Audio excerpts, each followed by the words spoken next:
the loved one? Allah. Who is Ar-Rahman? Allah. Who is Al-Mannan? La ilaha illallah, Muhammadur Rasulullah. Muhammad is the messenger, to Allah is our return. আল্লাহর ঘর বায়তুল্লাহ দর্শন একান্ত সৌভাগ্যের। যিনি সরাসরি দেখেছেন তিনি সৌভাগ্যবান। স্থির বা চলচ্চিত্রে কাবা ঘরের দৃশ্যাবলী আমরা প্রায় সবাই দেখে থাকি। আসুন মক্কা শরীফ সম্পর্কে আরেকবার জেনে নেই, দেখে নেই এর ঐতিহাসিক স্থানসমূহ।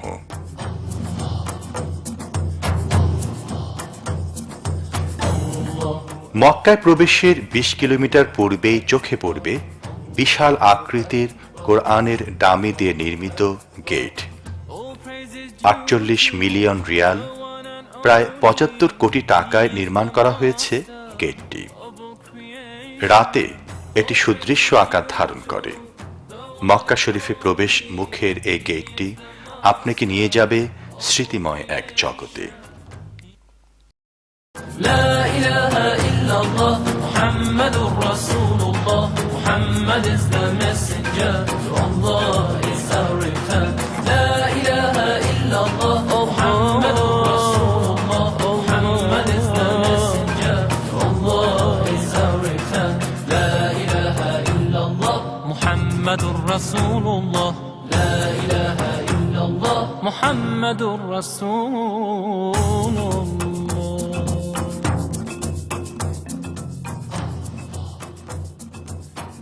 প্রথমে ফেরেশতারা কাবা শরীফকে কেন্দ্র করে আল্লাহর ইবাদত করে, যখন জমিনে কোনো মানুষ ছিল না।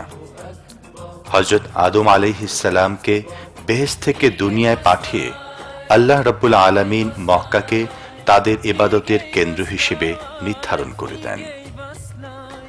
এরপর নূহ আলাইহিস সালামের মহাপ্লাবনের সময়ে কাবা শরীফ ধ্বংস হয়ে যায়।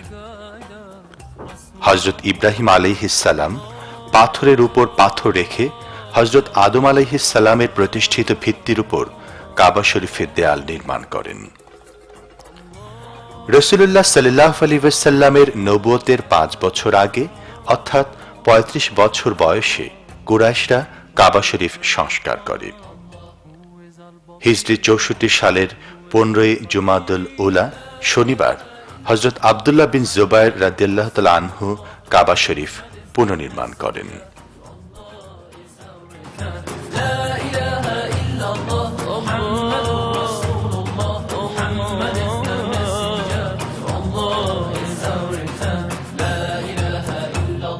Muhammadur Rasulullah. la ilaha illallah, Muhammadur Rasulullah.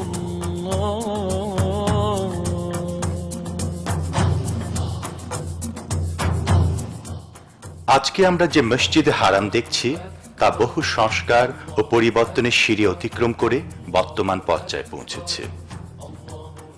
বর্তমান হারাম শরীফে তুর্কি সুলতান সেলিমের নির্মাণ কাজের কিছু স্মৃতি ব্যতীত অন্য সবই সংস্কার করা হয়েছে। ১৩৪৪ হিজরিতে অর্থাৎ ১৯২৩ সালে বাদশাহ আব্দুল আজিজ মসজিদে হারামের প্রয়োজনীয় সংস্কার করেন। দেয়াল ও স্তম্ভের ত্রুটি বিচ্যুতিগুলো দূর করেন। ১৯২৫ সালে মসজিদে হারামের অবশিষ্ট সংস্কার কাজও সম্পন্ন করেন। মসজিদে হারামে তখন ৫০,০০০-এর বেশি লোকের নামাজ পড়া সংকুলান হতো না। এর ফলে মসজিদে হারামের সম্প্রসারণের প্রয়োজন অনুভূত হয়। বাদশাহ আব্দুল আজিজ ১৯৫৩ সালে ইন্তেকাল করেন। ১৯৫৫ সালে তার ছেলে সৌদ বিন আব্দুল আজিজ সম্প্রসারণ কাজ শুরু করেন। ২০ বছর পর ১৯৭৫ সালে এর নির্মাণ কাজ শেষ হয়। সম্প্রসারণের আগে মসজিদের আয়তন যেখানে ছিল ১৯,১২৭ বর্গমিটার, বেসমেন্ট সহ তিনতলা মসজিদের তখন আয়তন দাঁড়ায় ১,৬০,১৬৮ বর্গমিটার। এ সময় মসজিদের দেয়ালের ভিতরে ও বাইরে মার্বেল পাথর লাগানো হয়। এতে ২ লাখ বর্গমিটার সাদা ও বিভিন্ন রঙের মার্বেল ও কৃত্রিম পাথর এবং ১,৭৫,০০০ বর্গমিটার টাইলস লাগানো হয়। এই সম্প্রসারণ কাজে প্রায় 622 মিলিয়ন রিয়াল ব্যয় হয়। এর ফলে তখন 4 লাখ লোক একসাথে নামাজ পড়তে পারতেন। 1983 সালে বাদশাহ ফাহাদ বিন আব্দুল আজিজের সময় মসজিদে হারামের পুনঃসংস্কার শুরু হয়। এই সংস্কারের ফলে বর্তমানে প্রায় 10 লক্ষ মুসলমান একসাথে নামাজ আদায় করতে পারেন। মহান রব্বুল আলামিনের কাছে কাবা শরীফের গুরুত্ব অপরিসীম।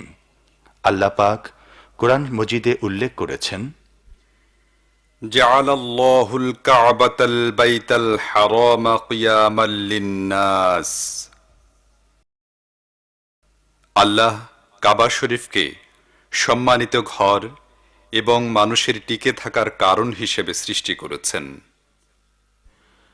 হযরত মুয়াবিয়া বিন আবু সুফিয়ান রাদিয়াল্লাহু তাআলা আনহু থেকে বর্ণিত, রাসূলুল্লাহ সাল্লাল্লাহু আলাইহি ওয়াসাল্লাম বলেছেন, যে ব্যক্তি কাবা শরীফের পেছনে দাঁড়িয়ে দোয়া করে তার দোয়া কবুল হয় এবং সে মায়ের পেট থেকে সদ্য ভূমিষ্ঠ নবজাত শিশুর মতো নিষ্পাপ হয়ে যায়।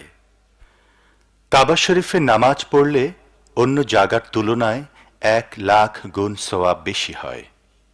এ প্রসঙ্গে রাসূলুল্লাহ সাল্লাল্লাহু আলাইহি ওয়াসাল্লাম বলেছেন, অন্য মসজিদের নামাজের চাইতে মসজিদে হারামের নামাজের মর্যাদা হচ্ছে 1 লাখ। আমার মসজিদে নামাজ 1000 এবং বাইতুল মুকদ্দাসের মসজিদের নামাজ 500 গুণ বেশি।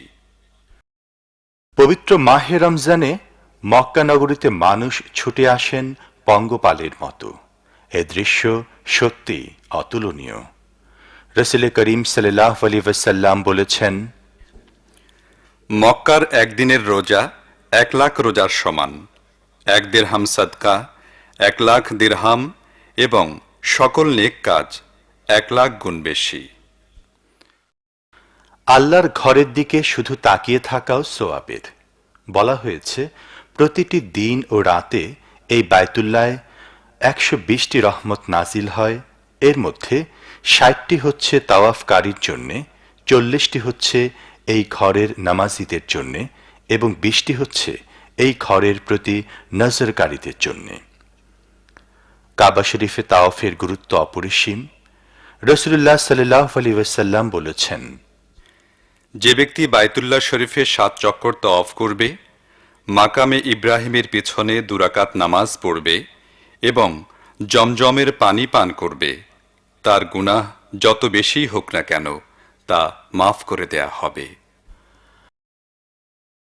হজের মৌসুমে লক্ষ লক্ষ মুসলমানের লাব্বাইক আল্লাহুম্মা লাব্বাইক ধ্বনি এক পবিত্র অনুভূতি সৃষ্টি করে। لبيك لبيك لا شريك لك لبيك إن الحمد والنعمة لك والملك لا شريك لك لبيك اللهم لبيك لبيك لا شريك لك لبيك إن الحمد والنعمة لك والملك। মক্কার উত্তর দিকে মসজিদে হারাম থেকে 3 মাইল দূরে হেরা পাহাড়ের অবস্থান। এটি একটি খাড়া পাহাড়। এর উচ্চতা 200 মিটার। হেরা পাহাড়ে ওঠা বেশ কষ্টসাধ্য। আঁকাবাঁকা পথ বেয়ে উঠতে হয়, সতর্কভাবে পা ফেলতে হয়। নিচ থেকে সর্বোচ্চ চূড়ায় পৌঁছতে 1 ঘন্টারও অধিক সময় লেগে যায়। He was Muhammad sallallahu alayhi wa sallam. Muhammad, mercy upon mankind, teacher of all mankind. Aba al-Qasim, ya Habibi, ya Muhammad, ya Shafi'i, ya Muhammad, خير خلق الله محمد. يا مصطفى يا إمام المرسلين، يا مصطفى يا شفيع العالمين. يا মাঝে মাঝে বিশ্রাম নেয়ার জন্য ছোট ছোট বিশ্রামাগার মানুষের স্ব ইচ্ছায় গড়ে উঠেছে।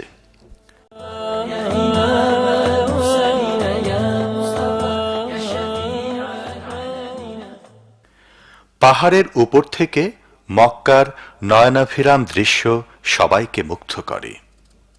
His only wish was for us to be among the ones who prosper. Ya Muallim, peace be upon you, truly you are. পাহাড়ের সর্বোচ্চ চূড়ায় পৌঁছার পর হেরা গুহায় যাওয়ার জন্য আবারও নিচে নামতে হবে। এখানে নামার জন্য কোনো সুষ্ঠু সিঁড়ি নেই, আপনাকে অত্যন্ত সাবধানে নিচে নামতে হবে।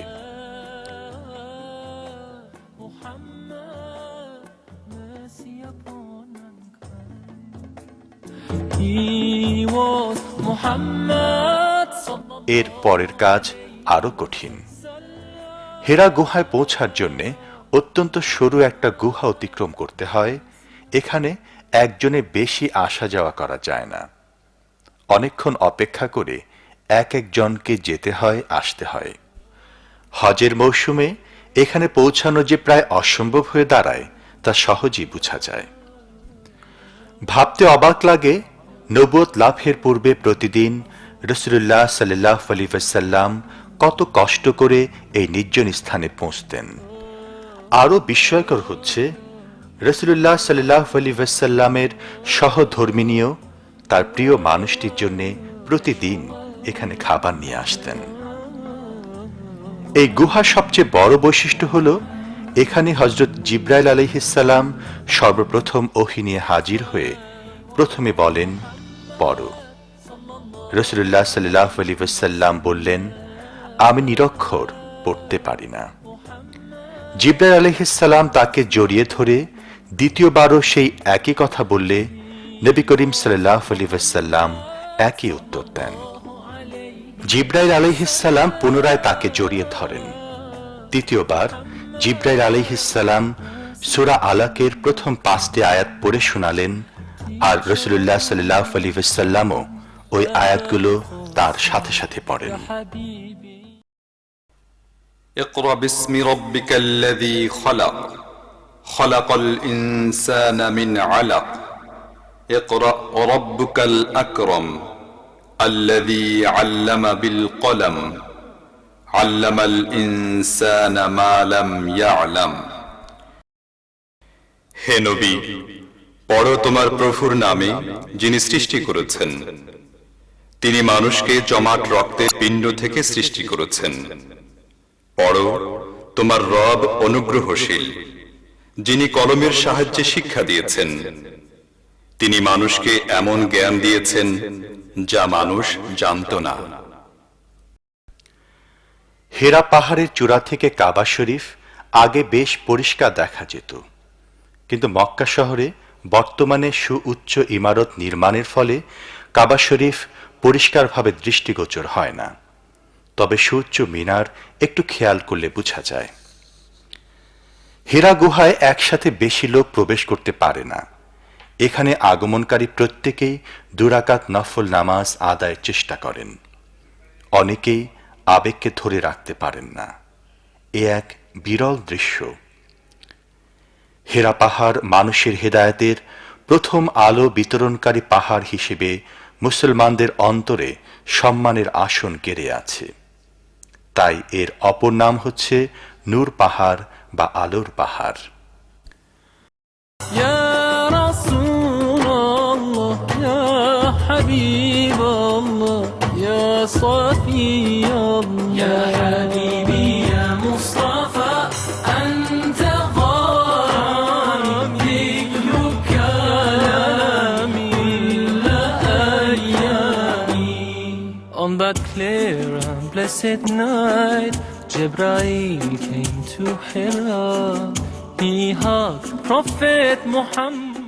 কাফেরদের অত্যাচারে অতিষ্ঠ হয়ে রাসূলুল্লাহ সাল্লাল্লাহু আলাইহি ওয়াসাল্লাম মক্কা শরীফ থেকে মদিনায় হিজরতে মনস্থির করেন। এই রাস্তা দিয়ে রাসূল করিম সাল্লাল্লাহু আলাইহি ওয়াসাল্লাম পায়ে হেঁটে তার প্রিয় সাথী আবু বকর রাদিয়াল্লাহু তাআলা আনহুকে সাথে নিয়ে মদিনায় রওনা হন। يا حبيبي يا مصطفى يا رسول الله يا حبيب الله يا صفي الله.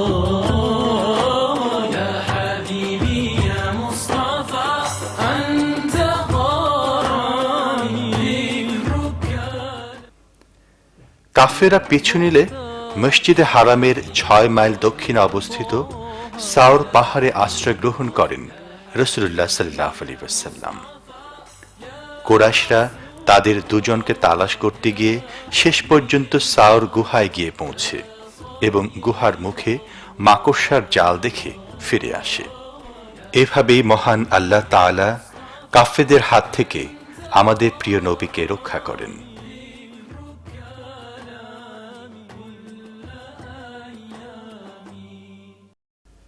এর সঙ্গে আল্লাহ রাব্বুল আলামিন বলেন,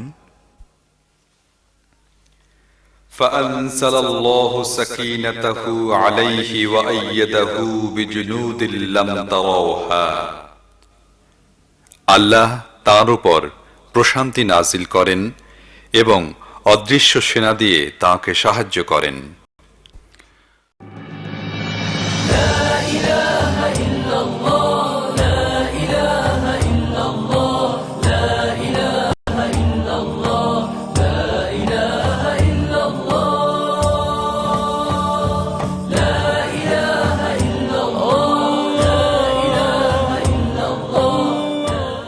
মক্কা শরীফের একটি গুরুত্বপূর্ণ স্থানের নাম মিনা। মক্কা থেকে মিনার দূরত্ব 6 কিলোমিটার, মিনার দৈর্ঘ্য 3 কিলোমিটার। পূর্বে মিনা উন্মুক্ত ছিল, বর্তমানে হাজিদের সুবিধার্থে সেখানে স্থায়ী তাঁবু তৈরি করা হয়েছে। হাজিরা এই মিনাতে অবস্থান করে হজের বিভিন্ন কর্মকাণ্ডে অংশগ্রহণ করে থাকেন। হাজিরা 8 জিলহজ জোহর থেকে 9 জিলহজ ফজর পর্যন্ত 5 ওয়াক্ত নামাজ আদায় করেন এখানে। সকল মাযহাবেই এটা করা সুন্নত। রাসূলুল্লাহ সাল্লাল্লাহু আলাইহি ওয়াসাল্লাম মিনাতে 2টো খুতবা দিয়েছিলেন। আমাদের অতি পরিচিত সূরা আল কাউসার এই মিনাতেই নাজিল হয়। ইন্না আ'তাইনাকাল কাউসার ফসল্লি লিরাব্বিকা ওয়ানহার ইন্না শানিআকা হুয়াল আবতার।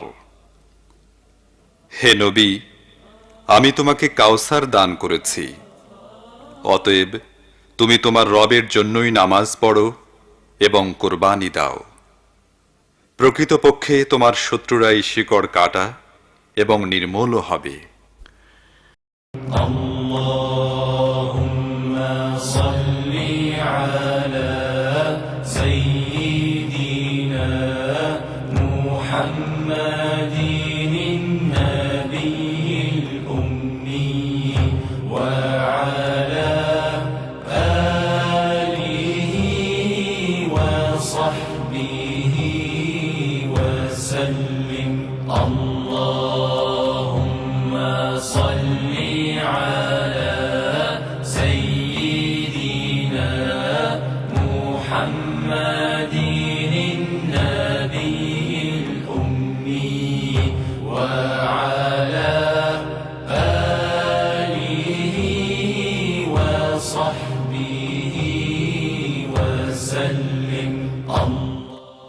জিলহজের 9 তারিখ সকালে হাজিরা আরাফাতের ময়দানে চলে আসেন।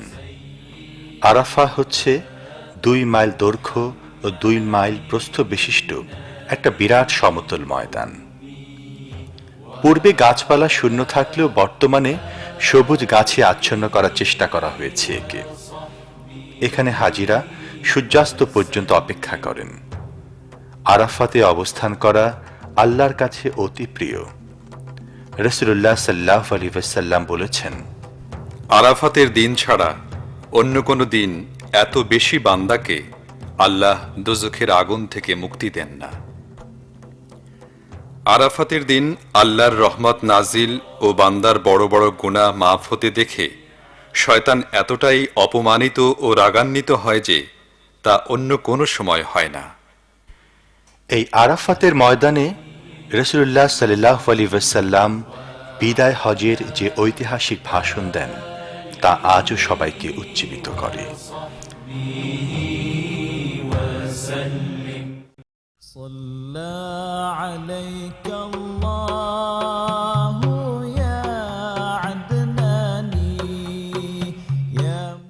আরাফাত ময়দানের মাঝে একটি পাহাড় লক্ষ্য করা যায়। এই পাহাড়ের নামই জাবালে রহমত।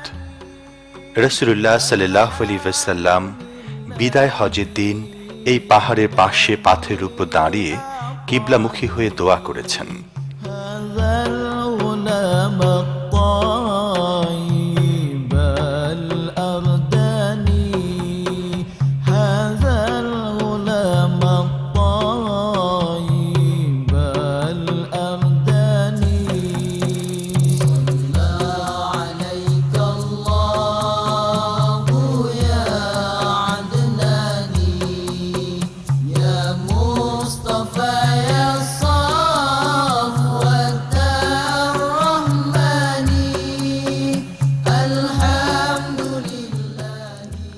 রাসূল পাক সাল্লাল্লাহু আলাইহি ওয়াসাল্লামের স্মৃতি অনুসরণে এখানে অনেকেই দুরাকাত নফল নামাজ আদায় করে থাকেন।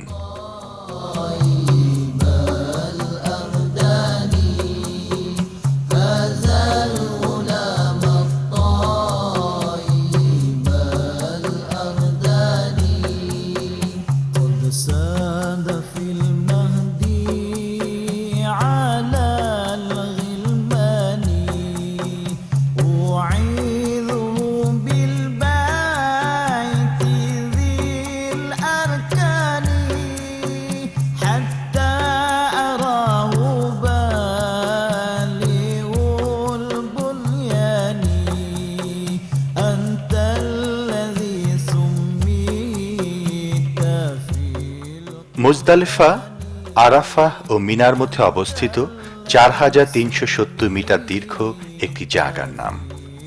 হাজিরা ৯ জিলহজে সূর্যাস্তের পর এখানে এসে রাত্রি যাপন করে থাকেন। রাসূলুল্লাহ সাল্লাল্লাহু আলাইহি ওয়াসাল্লামের অনুকরণে হাজিরা এখানে মাগরিব ও এশার নামাজ একসাথে আদায় করেন।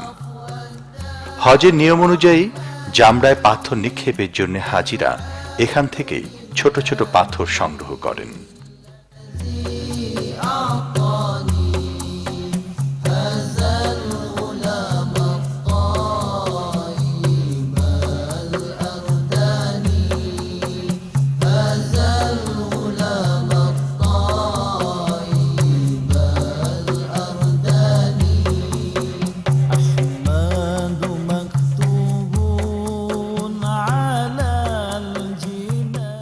আরাফা এবং উরানাহ উপত্যকার মাঝে অবস্থিত মসজিদের নাম হেরা।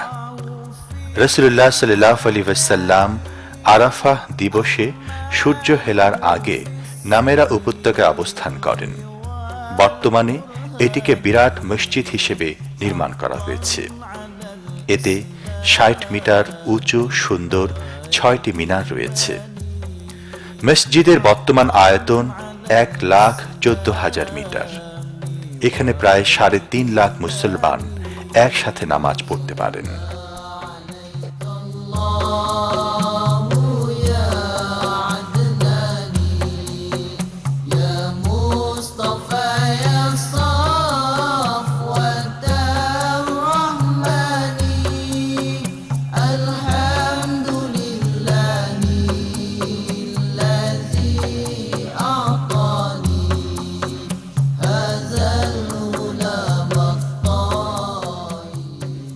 মিনা এবং মুজদালিফার মাঝের একটি উপত্যকা হচ্ছে মুহাসসার। ৫৪৫ হাত দীর্ঘ এই জায়গায় কাবা শরীফ ধ্বংস করতে আসা আব্রাহার বাহিনীর উপর আল্লাহর গজব নেমে আসে এবং তারা পুরো ধ্বংস হয়। মুহাসসার অর্থ অচল বা অক্ষম হওয়া। আব্রাহার হস্তি বাহিনী এই স্থানে এসে সামনে চলতে অক্ষম হওয়ায় এর নামকরণ করা হয়েছে মুহাসসার। এই জায়গা দ্রুত পার হওয়ার নিয়ম। নবী করিম সাল্লাল্লাহু আলাইহি ওয়াসাল্লাম যখন মুজদালিফা হতে মিনার দিকে রওনা হন তখন এই উপত্যকায় এসে চলার গতি দ্রুত করে দেন।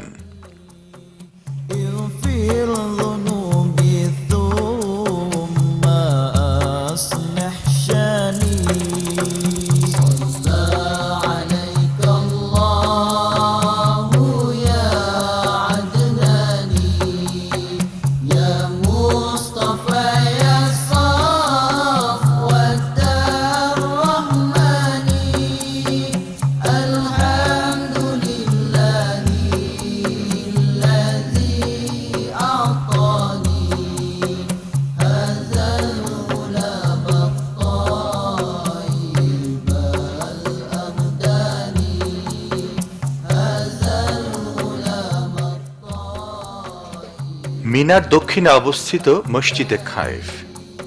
বিদায় হজের সময় মিনার এই স্থানে রাসূলুল্লাহ সাল্লাল্লাহু আলাইহি ওয়াসাল্লাম অবস্থান করেছিলেন। হযরত ইবনে আব্বাস রাদিয়াল্লাহু তাআলা আনহু থেকে বর্ণিত, রাসূলুল্লাহ সাল্লাল্লাহু আলাইহি ওয়াসাল্লাম বলেছেন, এই মসজিদে ৭০ জন নবী নামাজ পড়েছেন। বর্তমানে মসজিদের আয়তন ২৪,০০০ বর্গমিটার। এতে একসাথে প্রায় ১.৫ লাখ মুসল্লি নামাজ আদায় করতে পারেন।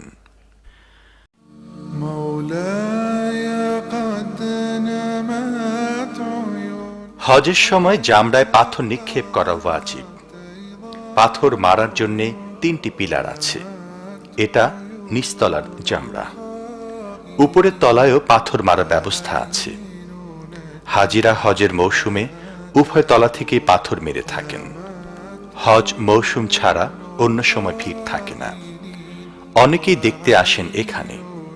হযরত ইব্রাহিম আলাইহিস সালামের অনুসরণে শয়তানের প্রতি পাথর নিক্ষেপের মাধ্যমে মানুষ মূলত নিজের অন্তরে লুকায়িত শয়তানের কুমন্ত্রণার বিরুদ্ধে এক প্রকার জিহাদ ঘোষণা করে থাকেন এখান থেকে।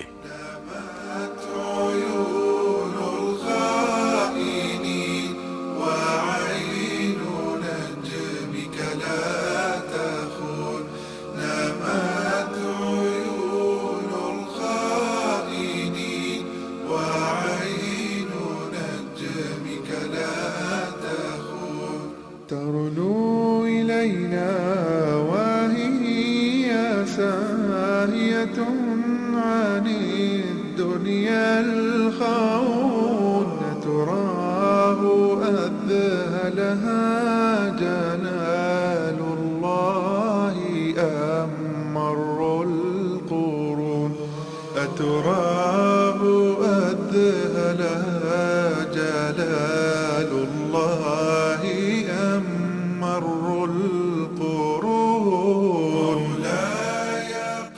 হেরেম শরীফের কাছে এই ঘরটিতে পবিত্র রবিউল আউয়াল মাসে রাসূল করিম সাল্লাল্লাহু আলাইহি ওয়াসাল্লাম জন্মগ্রহণ করেন। রাসূলুল্লাহ সাল্লাল্লাহু আলাইহি ওয়াসাল্লামের জন্মগ্রহণের সময় প্রসব কাজে নিয়োজিত দায়ী ছিলেন আব্দুর রহমান বিন আউফের মা শেফা। তিনি বলেন, নবী করিম সাল্লাল্লাহু আলাইহি ওয়াসাল্লাম যখন আমার হাতে এসে পড়লেন এবং কেঁদে উঠলেন, তখন আমি একজন লোকের এই শব্দ শুনতে পাই, রাহিমাকাল্লাহ, আল্লাহ আপনার উপর রহম করুন। বর্তমানে এখানে একটি সমৃদ্ধ লাইব্রেরি গড়ে তোলা হয়েছে।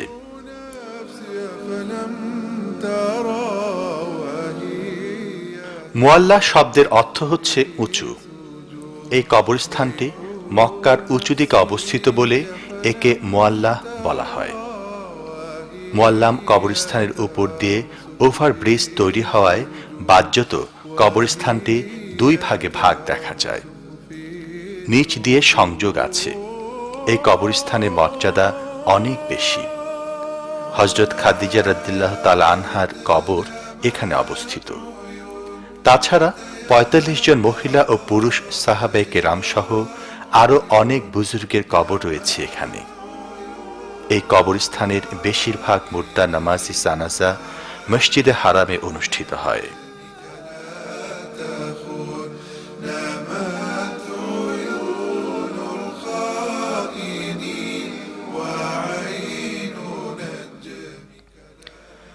পৃথিবীর সবচেয়ে পবিত্র স্থান মক্কা মুকাররমা থেকে ফিরে গেলেও আপনার মন পড়ে থাকবে আল্লাহর ঘরেই।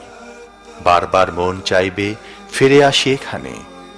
আল্লাহ রাব্বুল আলামিন আমাদের সবাইকে তার ঘরে আসা তৌফিক দান করুন। আমাদের ধন্য করুন তার রহমতে।